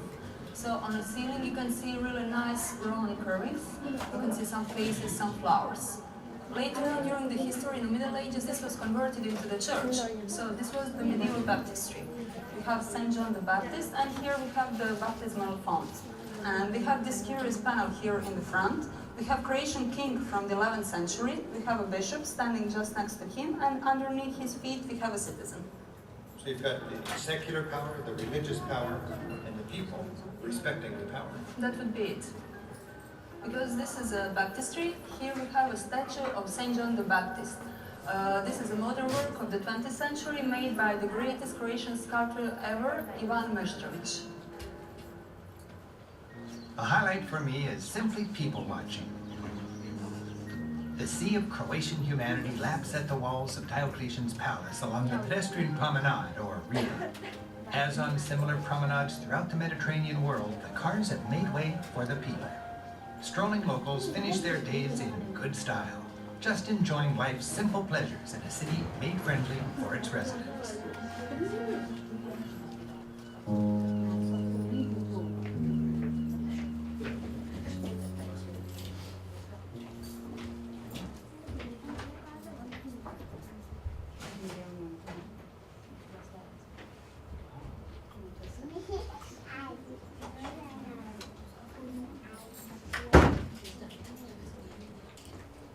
Okay.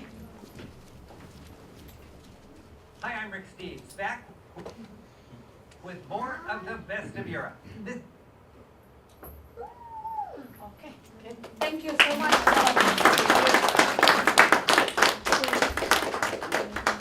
Okay, South Sudan, Selena. And Muna, our teacher, and Salwa, first we will have Selena talk and then Hi everybody. My name is Selena. I am from Republic of South Sudan. It's a new country. It used to be one whole country, but now we become a newer country. So this is the flag. It used to be the red somewhere, but now they changed. Just the green came down and the red in the middle and the black went at the top. And I think the black is represents us, our color. So red is blood because of the war. So green and white and the star, the rest, I do not know much about it, but hopefully next time I will be able to tell you more about the star in the blue, the purple color here. And South Sudan is, like I say, is in East Central Africa. And we get our independence in July 9 of 2011. And we speak Arabic, English, Swahili, and French. Long time ago, the French came and colonized the country, and the English people came. So the French didn't stay for a long time. And the English came and we start learning, speaking English. And after English became Arabic. The Arab people, that's why we're mixed. And we're border with Tanzania, Congo. We start speaking, English, Swahili. If you go, you can speak either language, everybody will understand what you're talking about. And we're just a small country. I don't go too much into detail. Everybody talk much about wedding and dresses. So I only pick these styles. This one we normally wear when there's a special occasion that a woman you dress up you went to. And this one, it's in a wedding. And this veil here, we use a piece of material and we staple it. And it looks like a flower, if you can see. And that means happiness. Is joy. When you go to wedding as a mother or a woman, you have to show that you're happy, your presence there for your daughter or your niece or your friend, everybody. So that's why we do that kind of flower veil and we staple it and can be really big. And like what I'm wearing now, it's mostly is a women that we do at home. For example, you have kids, you have all this cleaning, cooking, and your free time is you sit down talking to your friends. You just get a scissor and just do like this material. My younger sister, she's 16. She never been to any school teaching how to make sewing or anything. But we're sitting down and she just take a scissor and a piece of material. This cost maybe $5, the whole material. But back home in a pounds, it's a lot of money. So you just take the material and she can imagine what kind of clothes she wants. So she cut it and she designed, she used needle. And then the next day we went to the market and find, somebody that know how to sew with the machine. So they do it and that's how it looks like. Looks nice. Yeah, so there's nothing that crazy but just simple. And this is we call henna. Henna, actually, we use it when a woman is getting married. And it's 3 days before the wedding. A woman will gather together with this tray. And what we do is, like, women sitting in a group making a special coffee, like a homemade. We bring the coffee, we bake it, we grind it, and then put, like, ginger, any kind of flavor inside. And they sit and talk and make and just drinking, only women, and they use one special person will put the henna in the bride hand, legs, just to present her on the wedding day to look beautiful and just different from every day that she's out with everybody. Does that last quite a long time, the henna? Yes. Yeah, so it's just kind of powder. You put water, you mix it, you stay there for a while, and then they start putting it on there. Yeah, but when the day they Stand put up the and speak. henna for the Salwa, for stand the- up. Stand up and speak. You can't. when the days to put the henna in the lady when she married, we call aruz. The lady when she married, we call aruz. When you need to put henna in aruz, the guy when he married her, they have to pay money for Yeah. the lady she painted the henna. Yeah.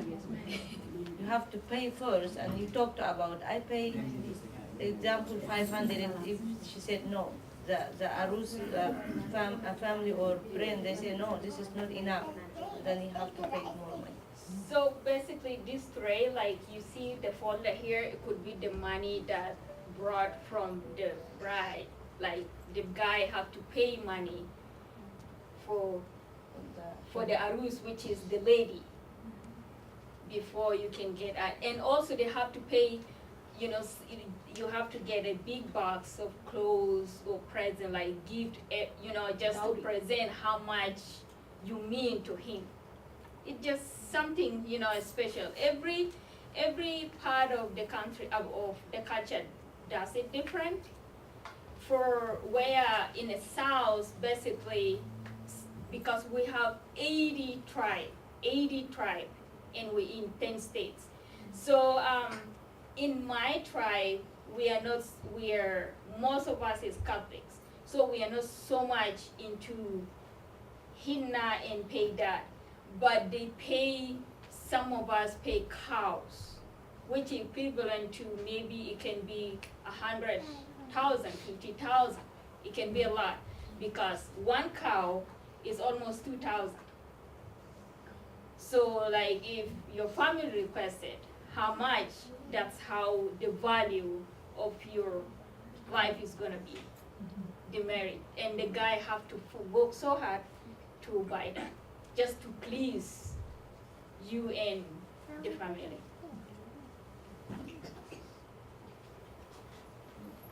Oh, sorry. So this is a simple things food that we used to eat home. Even today, I'm still doing it. And this is tamia. Tamia I made here out of soya beans. You just like for example, I go to Walmart, I buy a package of soya beans, and I just put in a water, stay overnight. The next day, you just put in a blender. You put like garlic, onion, whatever spice you want to put in there, and a little bit of salt. And then you blend it. You keep it for a few minutes, and then you just, you know, take with this spoon and just throw in the oil. My kids call it African chicken nuggets. It looks like chicken nuggets, but it tastes good. It's healthy. We like to eat that like for lunch. You put other, you know, salad, everything around it, and you can eat with it. And this is kisra. So here we don't have the big tray that we used to make kisra, but we use a pancake. You know that how do you call it? The side for the pancake, we use it. But this one is made out of flour. We just make it more thinner, and then you just sprinkle it around, and you know there's no yeast, no nothing, just water and the flour, no salt, no yeast. And then when you cook like that, you can make any kind of sauce, chicken, beef, any kind of sauce. We you use can a eat lot with it. with okra sauce. Yeah, so things like that. It's so simple, but it takes time to do it. That's all I have. Salwa can explain what Yeah. brought some stuff. Salwa. We have this one we call bahur. It's hard to open. We call bahur. Is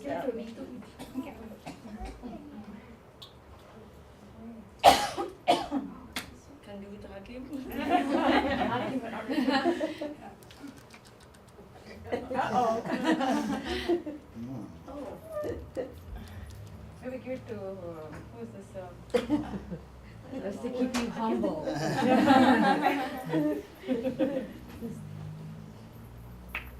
Okay, you can go next one, explain next one. It's okay? Okay, thank you. We call this is bahur. It's special. Every woman when she married, you have to have this. When you marry? Oh, Yeah. I see. Every woman married, she have to have. And we cook this with sandalwood. Sandalwood. Sandalwood, yeah. Oh, that is what you were telling yesterday, no, right? Yeah, the same. We call bahur. Oh, okay. Oh, it's giving a nice aroma. Okay. Okay.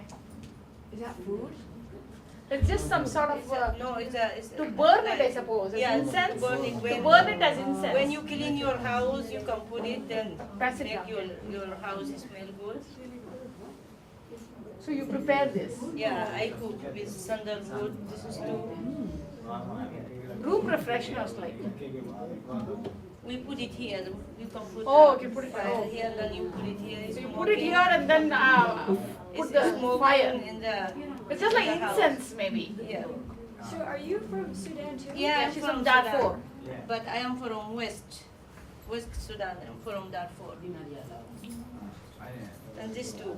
This the woman she used to put in her body every night. That's a little strong.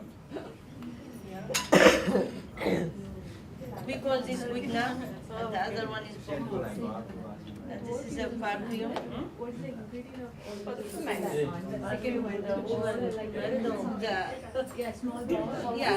Is a sandalwood. I have I like the honey first one. powder. The first one. And I mix I think it this with is honey. aromatherapy to just maybe de-stress you. Indians, they have a lot of musk.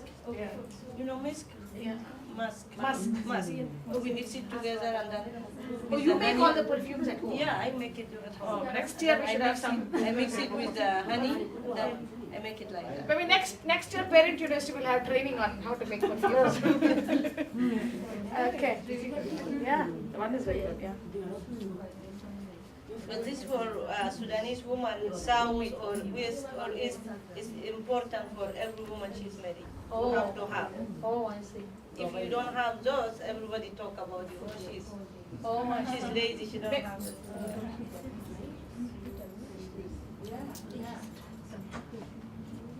Thank you so much, Selva.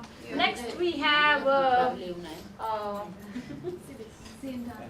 that's why who's another teacher. So Selva comes to teach us, and she teaches us Arabic too. So we learned a butterfly sound from her. So that is great. Thank you so much, Selva. So another teacher, Tesfai, and he will be talking about the Kunama culture. I told him to wear the ethnic outfit. He wore his ethnic outfit.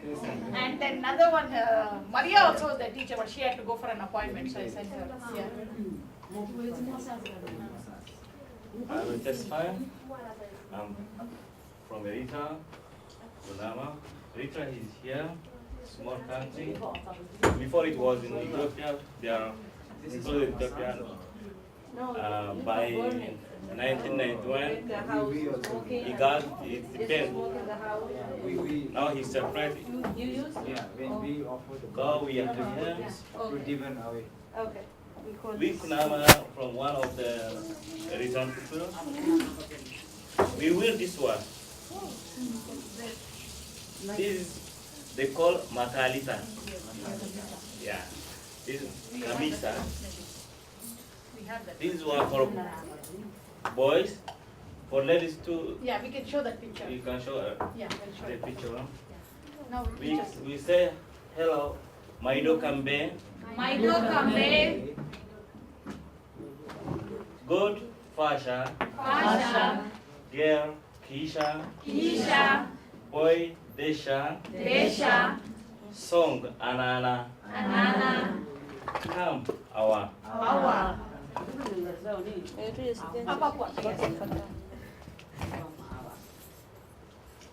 This is our music instrument.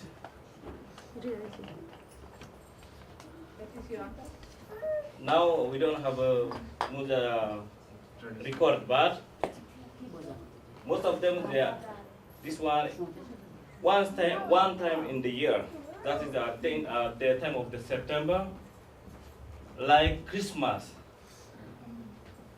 Everybody from everywhere, when they was at this time, they come back to that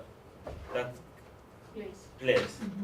even they are in Sudan, even they are Ethiopia, Somalia, everywhere. At this time, they have to come back to that place because it is the big feast. I'm one of them. Yeah. This is my uncle. He is my cousin. So this it's called Kundura. Kundura. This area is they say Kona. Kona. Want me to change? No, wait. Okay, yeah. Yeah. This one, the dress we use ladies, they call this one adalkana. Adalkana. You see, this is, for me is too small because I used this one before 5 or 6 years. Now I became fat. That's good, but it's nice that you gave an introduction. Okay.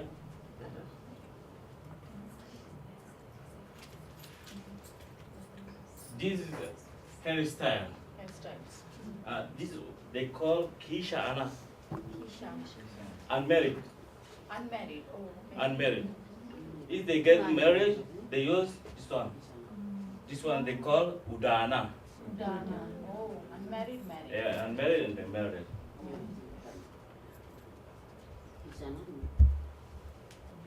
Necklace. This one they can use most of the time. They use it on their hair at the time of the wedding. Wedding. Oh. I thought Stephanie was wearing it. She didn't wear it. Are you wearing it? These are all alphabets in Kunama. These are our alphabet in Kunama. A, Ba, Cha, Da, E, Ba, Da, Ha. This same like Arabic. Yeah. Same language? Iya, Ka, La, Ma. It's not same language, but pronunciation is same. Pronunciation is same? Oh, I see. This one, Ma. This one, Na. Na. Na. Na. No, Na. Yeah. Yeah. Yeah. It's the same, just like Same Arabic. in yeah. Arabic? Oh, okay.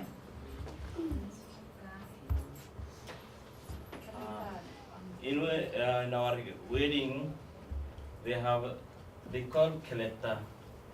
They have from boys and the girl family, they select 2 people instead of the family. If they want some information from their boys family, they have sent this guy.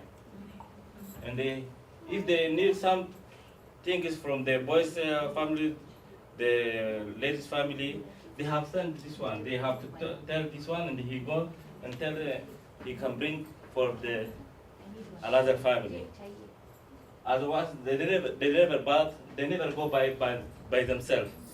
They have to tell him, and then he go to tell them what they need. He can bring, and then he give. Amfra kala meaning that's for the boys and adult old. If he is become at this time they start from the 14, but before they start before the age of the 25. At this time already they start when he become 14 years. He start everything, but before not. He never to attract to ladies as before. But at this time, if he become 14, already he start to hunt the girls. But before, you must have 25 years. Even you can come back to home. You can stay in the field. At this time, if you become 15 years, they will call umbrella. They will take you to field, and you can stay there like 3 or 4 days. And here, if your behavior is bad, they are going to hit you. Even they can kill you. If you do what? If your behavior is bad, if you don't respect your family, if you don't respect your friends, if you don't respect your country, at this time they can kill you. No The one, government? no. The culture, The community. culture. Culture. Who will take the decision of killing them? Huh? What punishment will be That decided? punishment, no, but in case, but no one they kill, but if they kill you, no one can respond. Everyone can go from there. I think originally it was 25 or 26 years when they used to, go find for girls or date. What do they call here in the United States? Dating. So now it is 14 to 16. I think when that's, if they are not pure boys, I think then they get hit and whatever, I don't know. Before that, you never get married. Oh, that. You have to go there. The ritual should be done. There's some sort of a ritual maybe. Before that, you never get married. So you have to go, first of all, this girl. After that, you can get married. It's same like in the Hindu culture, when they're 13 or 14, they have that thread ceremony. So when you have to have the thread ceremony, then only you're a man. You're considered man, and then only you can get married. But without the thread ceremony, no, you cannot get married. Some sad.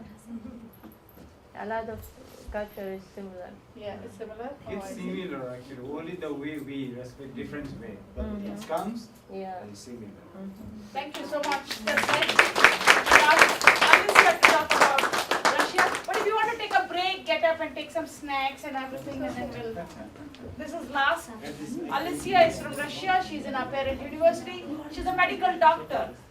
So we can get treatment from her. My country is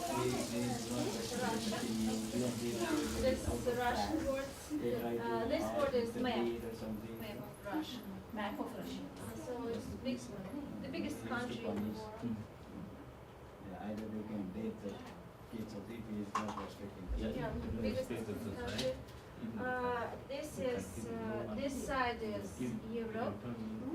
You know. Many gas, oil. In Europe? In Russia. In Russia, okay.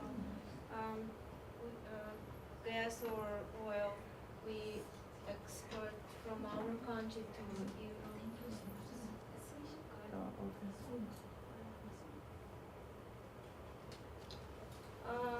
In Russia, people is 145 million people. It is Western Russia, so it's more this place and more south. Because if we live in Siberia, so it's small, not a lot of people in Siberia. So more people here. Moscow is the biggest city. Moscow, I think everybody knows. Yes. It's capital? It's capital? Moscow is Capital, yes, yes. It's about 11 million people in one city. And second city is St. Petersburg. And St. Petersburg, it's about 5-6 million people, one city. And my city, when I lived last many years, it was 1.5 million. So it's too big city too. This is Moscow. Moscow is have many cultural building. Many famous people from Moscow. Famous people from Moscow. Scientists from Moscow, St. Petersburg. They come to U.S.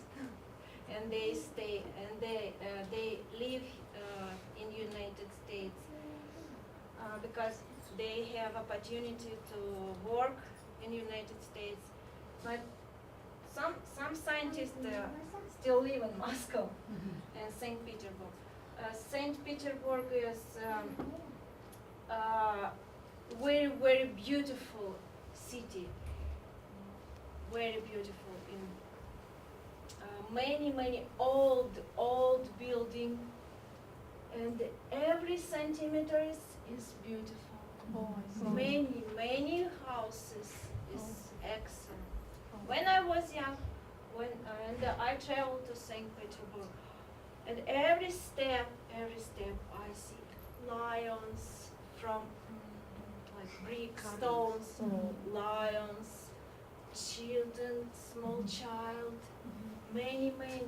It's very beautiful.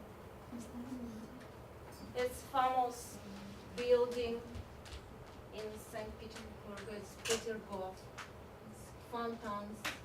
Many fountains in St. Petersburg. It's very large building, beautiful inside, outside.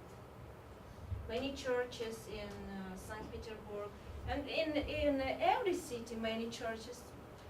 Churches is usually is Orthodox. Orthodox. Yeah.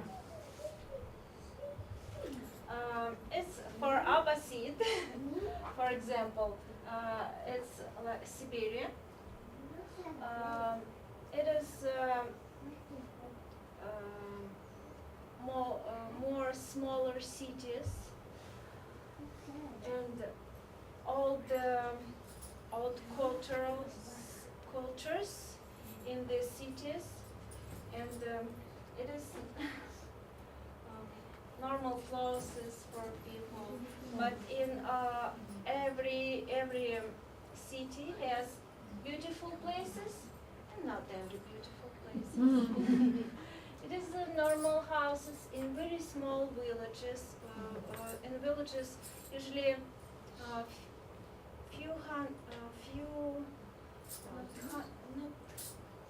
thousands. Okay, maybe 4, 5, 6,000 people. It is called small villages. Okay. And usually these houses Oh, they live in that area. from wood, but not excellent. But you see Moscow. Moscow is very rich. It is like place is very rich. Moscow. And another cities, small cities and villages is poor. Yeah. Very opposite. Yes. It's big city, but my city has even only 1 million people. Has many this building. It's beautiful, but we have it. This is cathedral in Moscow. It's very beautiful. Yeah. It's famous. If you see some pictures on internet about Russia, you can see very often. Is this Orthodox cathedral? Yeah. Okay. It's many the same cathedrals like this. Just typical Dome. Yeah. Okay. it's very big. There is Weather in Russia, so it's sometimes hot. In summer it's hot. In winter is very cold. It is normal clothes. I had the same.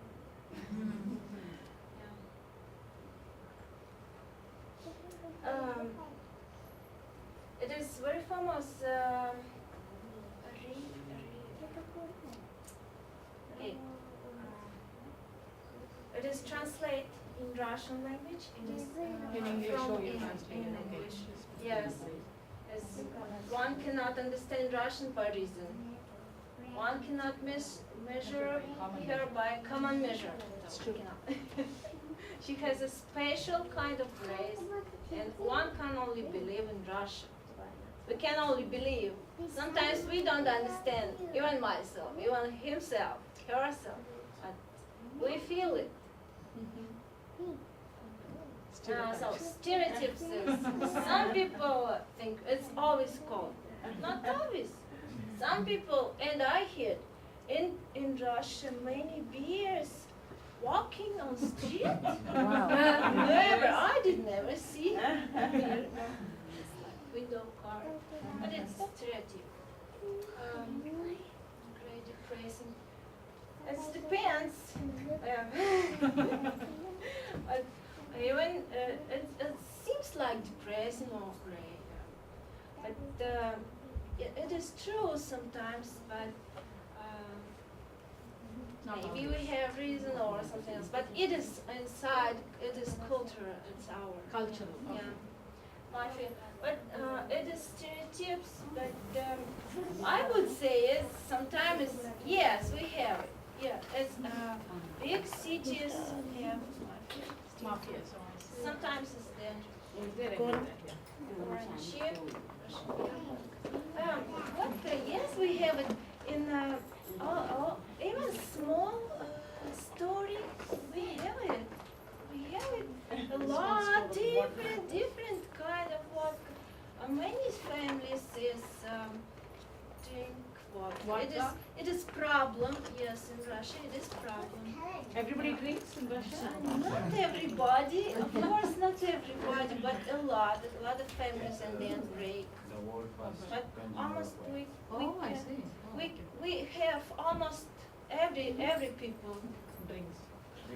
No, every people have or friends or we know family who is drinking. Usually it's men drinking. Men, okay. Woman is not. Communism. Yes, we had it 20 years ago. Yes. But we still, some people, old people still thinking like communists. Yeah, yes. But this, this danger. Yes, big cities is danger. Yes, we always thinking a lot and about we take care. We can we always ready to think about maybe he will kill me. It's, yes, we usually we try don't go not walking in the night. Night even 8, 9, 10 hours 8, 9, 10 p.m. we try don't go outside. Or they can, if you have it, not excellent. Yeah, sometimes different cultures because different people from different religion. We have many Muslims, Orthodox, small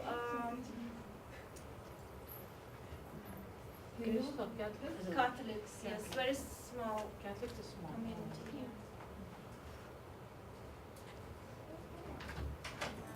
What do you mean fear is leading? I didn't understand that. Your last point. I don't know. I'm not excellent English. I don't know it. What is it? That's okay, but you're good. First year, you're doing very well. It's Extreme, yes. Last year, February, we have almost this temperature. It was cold, but we still working. Sometimes cars is not working.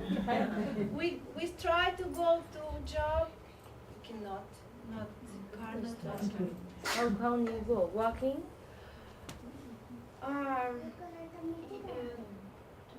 We have buses. Oh, okay. Many buses. And we take You bus. ride bus. Okay. And it is summer. It is usually summer is 30, 25, 30. It is very hot. But we can sometimes we can. 3 years ago we had this. It was bad time. Yeah, very bad time. It is in Moscow usually. Metro is underground train. It's party.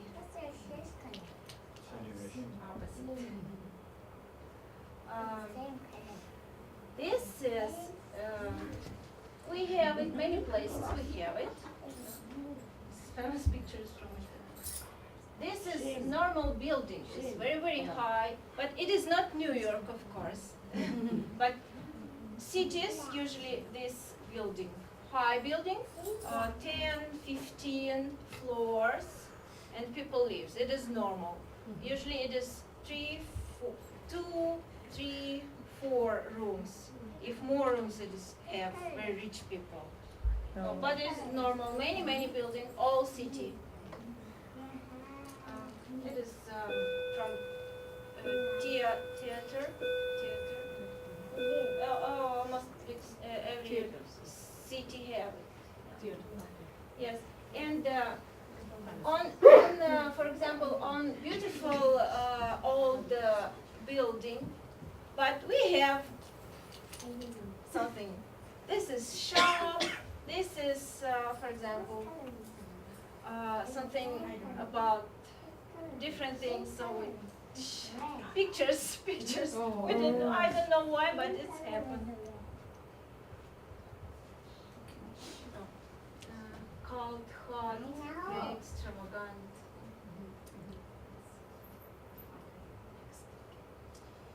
And sometimes in Russia, why we cannot understand, for example, many people from different countries sometimes don't understand Russian people. What they doing? For example, no smoking. This, for example, I can go to shop, but pictures, no smoking. But people stay here and smoking. It is normal. Or here, not no walking. It's yeah, because and then he or she can underwater.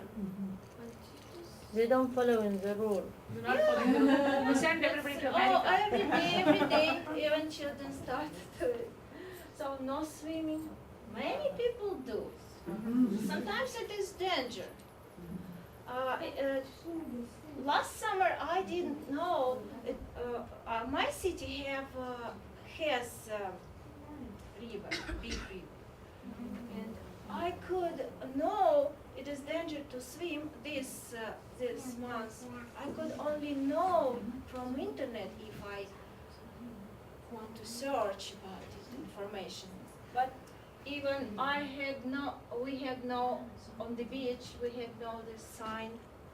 It was danger time. It was danger months for swimming, but we have no sign. So I only on internet in few days see, oh, it's danger, but I went to beach with children. But it is and also you can see the signs, and you know what to do if you're driving. You know what to do. Do not enter. Yeah, or only wait. But if I see nobody, so if I can break law, and I don't know, will I break law or no? I don't know. But it is okay, I can drive. Nobody here, nobody driving, and I go. So if you will travel to Russia, don't surprise, sometimes it happens. And this, the same. So, the same, many signs in Russia is opposite. Not okay. Opposite sign. So they don't have to pay fine, no fine. Fine. Do they fine you if you break the law? Usually people understand it. Because if signs, many people break law, so no, it's okay. So, but many years ago we have time today? Okay. How much minutes? 2 minutes. Okay. Many years ago we don't wear this clothes, but now in many offices we wear this, and it is normal.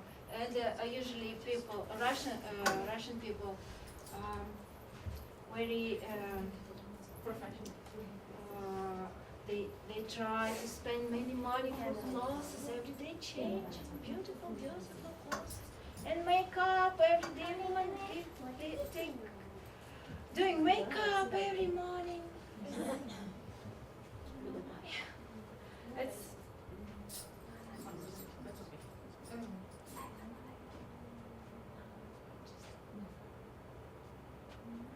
Russian flag, 3 colors.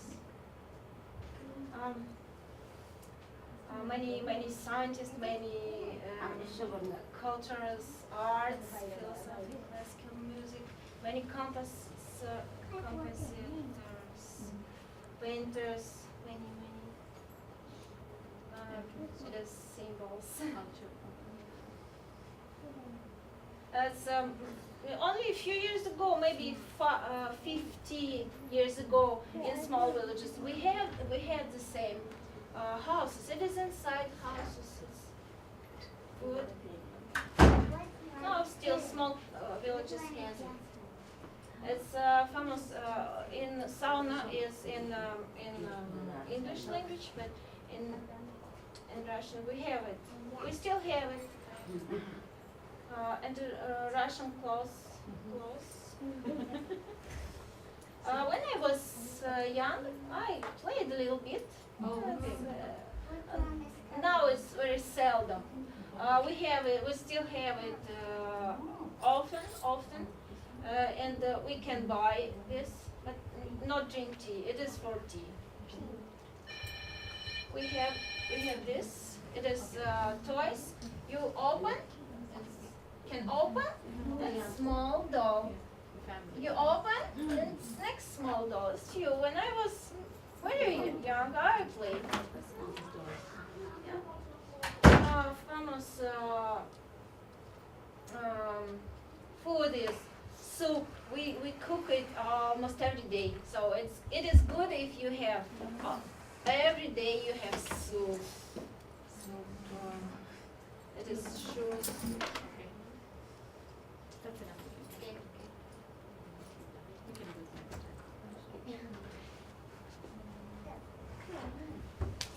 Thank you. I would like to thank everyone for taking your time and coming here. I hope it was informative. And also I would like to thank the volunteers who helped me. Yesterday, Nitu, Vasana and all came and set up this room for me, and today morning I had Leela and Uma come and help me. So I'm so thankful to all of you.